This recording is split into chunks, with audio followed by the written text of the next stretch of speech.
ఓం సాయిరాం. బాబా భక్తులందరికీ కూడా నమస్కారం అండి. అందరూ కూడా సుఖంగా సంతోషంగా ఎప్పుడూ కూడా ఆనందంగా ఉండాలి అని చెప్పి ఆ బాబాగారి తరపున నేను కూడా మనస్ఫూర్తిగా కోరుకుంటున్నాను. ఈరోజు బాబాగారు అందించే సందేశం ఏంటి అంటే కనుక, తల్లి రేపు 21 అమావాస్య. ఈ చిన్న పని చేసుకుంటే అదృష్టమే అదృష్టం.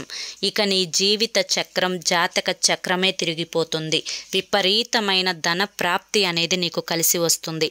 ఈ ఒక్క మాట విను తల్లి అని చెప్పి ఏదో తెలియని సందేశంతో బాబాగారు మన ముందుకు వచ్చారండి. మరి ఆ సందేశం ఏంటో మీరు పూర్తిగా తెలుసుకోవాలి అనుకుంటే ఫుల్ వీడియో అనేది చూడాల్సిందే. ఫుల్ వీడియో కోసం కింద @సాయి పిలుపు అని చెప్పి ఛానల్ పేరు కనిపిస్తుంది కదా, ఆ పేరు కింద ఉన్న ప్లే బటన్ని కానీ టైటిల్ని కానీ క్లిక్ చేస్తే ఫుల్ వీడియో అనేది ఓపెన్ అవుతుంది. అందరూ ఓపెన్ చేసి తప్పకుండా చూడండి. ఎందుకంటే బాబాగారు ఏం చెప్పినా కూడా అది మన మంచి కోసమే కాబట్టి ప్రతి ఒక్కరూ కూడా ఫుల్ వీడియో ఓపెన్ చేసి చూడండి. జై సాయిరాం.